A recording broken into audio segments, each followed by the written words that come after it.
Everyone, my name's Sophie and I'm here to present a paper written by myself, Marcus Evans, Colin Booth and Jackie Glass titled Is Bigger Always Better? An exploration of BES6001 certification for SMEs in the UK construction sector. The construction manufacturing sector comprises of 22,000 businesses with around 230,000 jobs and generates circa £55 billion annually. However, SMEs also cause 60 to 70% of global emissions, with the manufacturing sector also contributing the most waste and resource usage. Given the majority of the market are smaller organisations, they have extensive influence over sustainable development.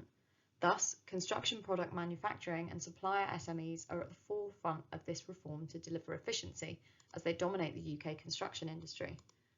Whilst there is a plethora of literature surrounding SME roles within the AEC sector, the purpose of this study is to make recommendations for change as opposed to evaluating the relationship between supply chain management and SMEs. BES6001 is a framework standard governed by the Building Research Establishment. Managed through a points-based system, this certification is demonstrated through organisational and supply chain management, encompassing social, economic and environmental dimensions of sustainability. The aim of this study is to explore the benefits and barriers of predominantly manufacturing SMEs and their uptake to responsible sourcing and achievement of BES6001 accreditation.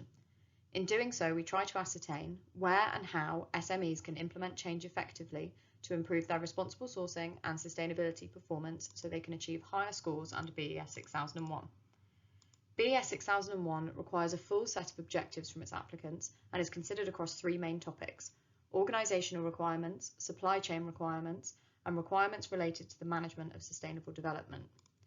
Clauses are split between mandatory and supplementary, with the red outline shown on the slide as the compulsory clauses. Organisations elevate their certification by seeking points beyond the compulsory threshold. Organisational management is excluded within this research as all aspects are mandatory, with only one additional point gained within quality management through the compliance with ISO 9001. Within the second section, supply chain management, there is more chance to differentiate in terms of scoring. Products must have proof of traceability if applicable to the extraction of any raw materials they use, recovery of recycled material, production of byproducts, or processing of commodity traded materials. Material traceability governs the distance and quantity of materials which organisations can trade back to source. Points are awarded on a sliding scale, with 90% traceability achieving 3 points. Environmental management often causes complications for SMEs in that the design and resource to achieve a robust EMS is extensive. The final clause, health and safety management, links to material traceability in that suppliers must prove traceability and sources must implement a health and safety management system. Again, points are awarded on a sliding scale, 3 points for 75% and 4 points for 90%. The largest and final category, management of sustainable development, covers a plethora of sustainability-related factors.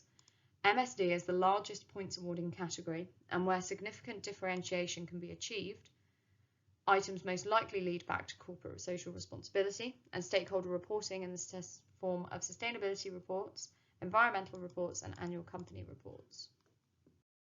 So, moving on to the methods chosen for this study, we can split them into 4 parts. Initially, a review of existing literature to identify the drivers and barriers of adopting sustainable practices and achieving BES6001 accreditation in SMEs. Using this, we then constructed 3 hypotheses. 1. Overall attainment scores are higher in the case of non-SMEs. 2. Scoring highly in some clauses in 3.3 and 3.4 correlates with a higher level of attainment. And 3.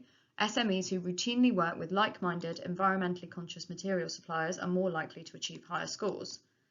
Certificates were then collected from both SMEs and large organisations in order to compare their performance in BES6001 clauses 3.3 and 3.4. Spearman's rank was calculated to ascertain the non-parametric correlation coefficient between individual clause scores and total scores against outline criteria to ascertain whether there are significant relationships between parameters. In order to increase the reliability of the results, Cronbach's alpha test was also calculated. And to ensure the reliability, we removed clauses such as waste management and water extraction, and this was further tested by splitting data by company size, product sector, and level of attainment.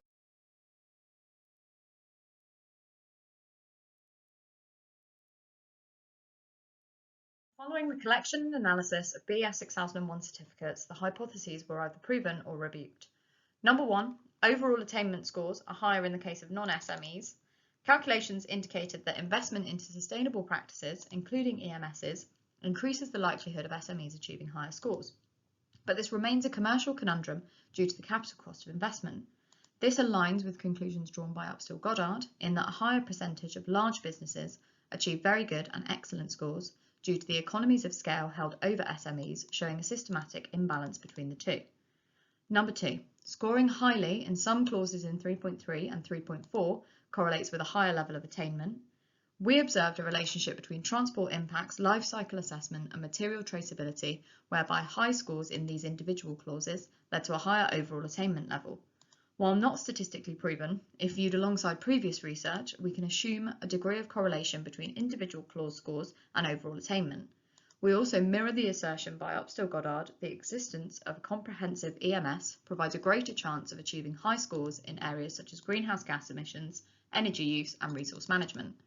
Finally, SMEs who work closely with like-minded, environmentally conscious material and raw material suppliers are more likely to achieve higher scores.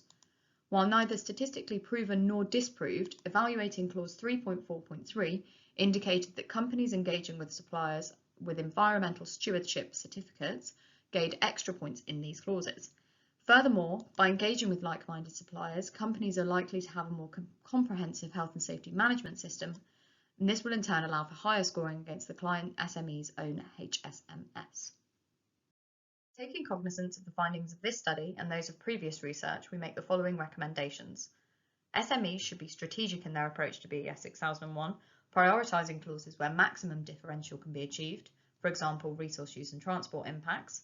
2, SMEs should engage with organisations that exhibit like-minded behaviours to meet the criteria required to score the highest possible in clauses which provide the highest level of differentiation. 3, SMEs must invest more into EMSs to produce higher scores in clauses 3.3 and 3.4. And finally, further investigation into individual case studies should be undertaken. For instance, SMEs within the AEC sector remain varied, and therefore evaluation on the most effective methods of investment may provide clearer evidence.